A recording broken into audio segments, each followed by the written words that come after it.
Taco Bell. I want to eat some Taco Bell.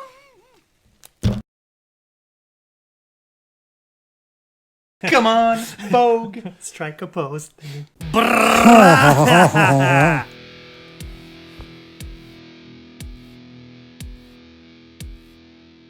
Salut tout le monde, ici ResDFSCG, accompagné de notre compagnon intemporel, constant dans toutes les dimensions, toutes les versions de tous les univers.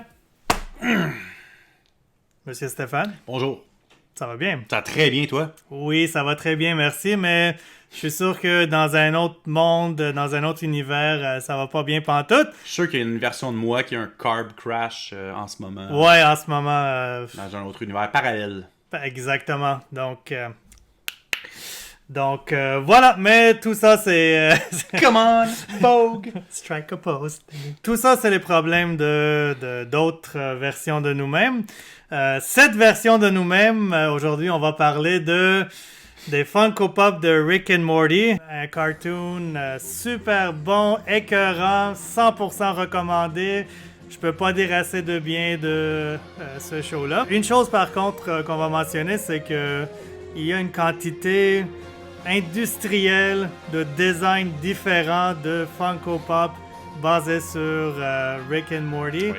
On en a juste deux ici, mais ils en ont fait c'est des dizaines. Une panoplie. Une panoplie là, de... les deux qu'on a ici aujourd'hui, c'est Solenia lui-même, Pickle Rick, et j'ai aussi Morty de tout premier épisode, toute première histoire de la série, Ouais. avec les deux Megaseeds. Commençons premièrement par Pickle Rick. Juste Pickle Rick, il y a, je crois, au moins 3 versions différentes Ouais. de cette version du personnage. La version qu'on a ici, c'est avec le gun laser. Et les pattes de rat, puis les bras. Ouais, les c'est ça, muscles. exactement. Donc, l'espèce de corps là, qui s'est Frankensteiné à partir de parties différentes, de rats différents, en fait. Il y a une autre version que c'est la même chose, mais pas de gun laser. Ouais, il y a juste les lames, là, les buzzsaws. là. Ouais, c'est ça. Et une autre version où je crois c'est vraiment juste le cornichon, pas de bras, pas de jambes ou quoi que ce soit. Tu sais, tantôt on parlait de la panoplie là, de designs différents basés sur les personnages de Rick and Morty, puis je pense que c'est là qu'on commence à toucher un petit peu à qu'est-ce que le monde perçoive comme étant le défaut, le grand défaut des Funko Pop. Par exemple, je pense que tu me parlais tantôt d'un paquet de Funko Pop différents basés sur des versions de Rick qu'on a peut-être vu pendant quelques secondes. Ouais, dans une des dernières épisodes de la dernière saison de Rick and Morty, Rick, il voyage à travers les dimensions pour, sans révéler de punch, dans le fond, il voyage à travers les dimensions, puis à chaque voyage qu'il fait, quand il arrive dans la dimension, il est sous une autre forme. Donc, il y a une version de lui qui est en nounours, là, en teddy bear. Il y a une version de lui qui est en abeille. Puis ça, c'est des séquences de l'épisode qui durent au maximum peut-être 10 secondes. Mais ils ont quand même fait des Funko Pop sur ces versions-là. Donc, est-ce que c'est de l'abus? C'est vraiment une question de personnel. Parce que si t'es vraiment un gros fan de la série, tu vas vouloir les avoir toutes. Tu vas vouloir les collectionner, toutes les versions possibles. Tu sais, si tu tripes tellement sur un personnage, tu vas te les acheter. Ben, je pense que c'est là qu'il faut distinguer un petit peu. Parce que ce que tu viens de dire là, en tout cas, pour donner mon opinion, là, c'est pas vraiment de l'abus parce que il y a un certain attrait que je peux voir ou je peux comprendre au moins quand tu as des figurines ou des Funko Pop ou du n'importe quoi qui peut se collectionner, tu sais, qui est un petit peu obscur. Ouais. Tu sais, comme par exemple, quelqu'un peut connaître Rick and Morty, juste être au courant que ça existe, puis avoir une idée de c'est quoi, sans regarder le show. Mais quand ils vont voir des figurines ou des Funko de, par exemple, Rick en teddy bear ou en abeille, Ou en pickle. ou en pickle, tu sais, il va se demander, OK, c'est quoi ça? C'est quoi l'histoire derrière? Tu sais, au moins, il y a une histoire, une anecdote, quelque chose derrière. On a dit tantôt qu'on a la version de Morty avec les deux mégacides. Il a deux bras qui tiennent des mégacides. Et bien sûr, l'expression faciale qui exprime son désaccord avec ce qu'il doit faire avec les mégacides. Une des raisons que j'ai choisi ça comme un des deux Funko que j'ai pris, c'est que premièrement, merci de m'avoir initié à Rick and Morty. Ça fait plaisir. Credit goes to this guy. Juste à partir du premier épisode de la série, moi en tout cas, ça m'a accroché. On avait une bonne idée de qui est chaque personnage.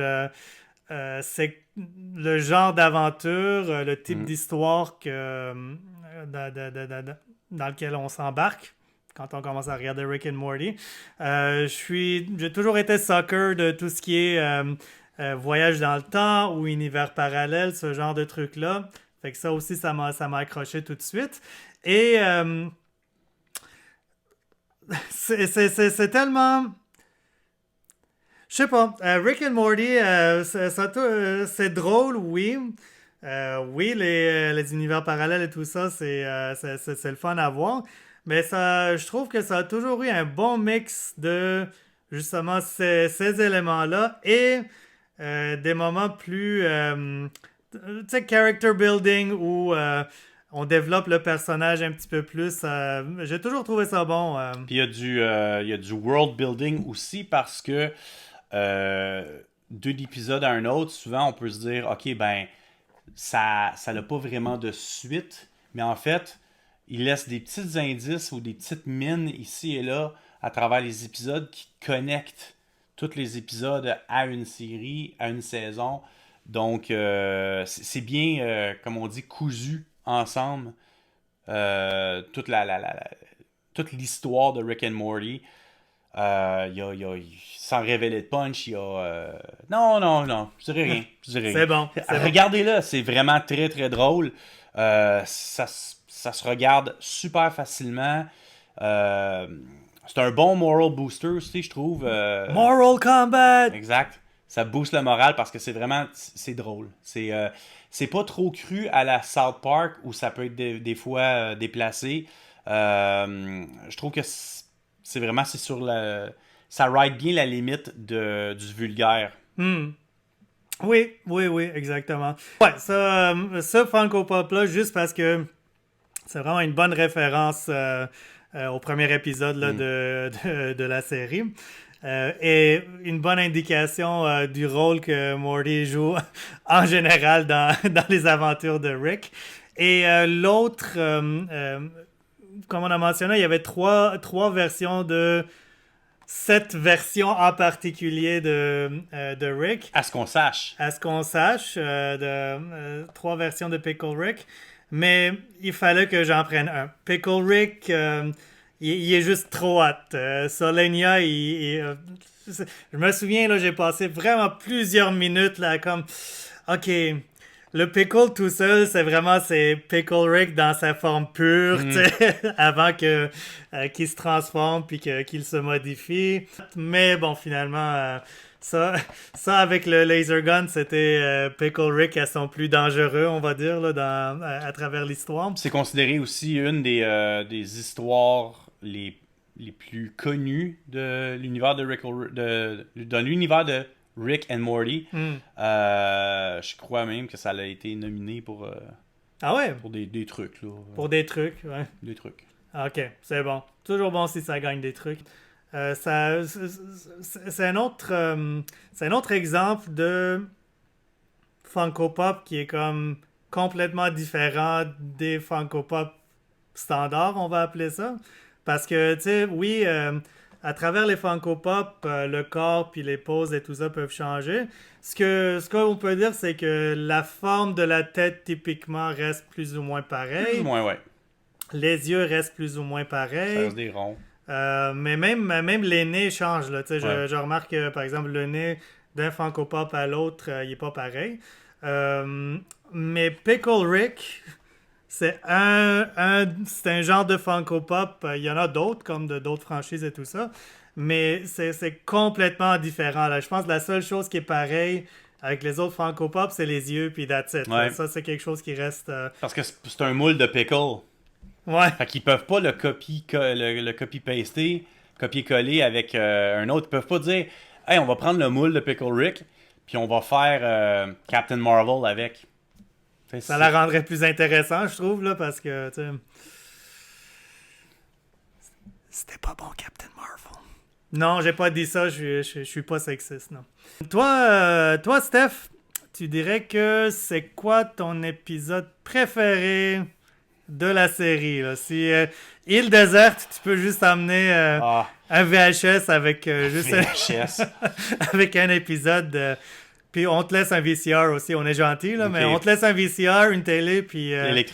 L'électricité et pas de bouffe, pas d'eau, ça, il faut que tu te démerdes, là, mais sinon, t'as le droit à un épisode de Rick and Morty, c'est le cas. J'aurais eu tendance à dire l'épisode de Pickle Rick, mais je l'ai tellement regardé que faudrait qu'il y ait quelque chose de nouveau, là. Puis si tu me dis que je suis pris sur une île déserte, je vais m'arranger pour prendre un épisode qui a le plus de filles possible dedans. C'est bon. Des raisons biologiques et psychologiques.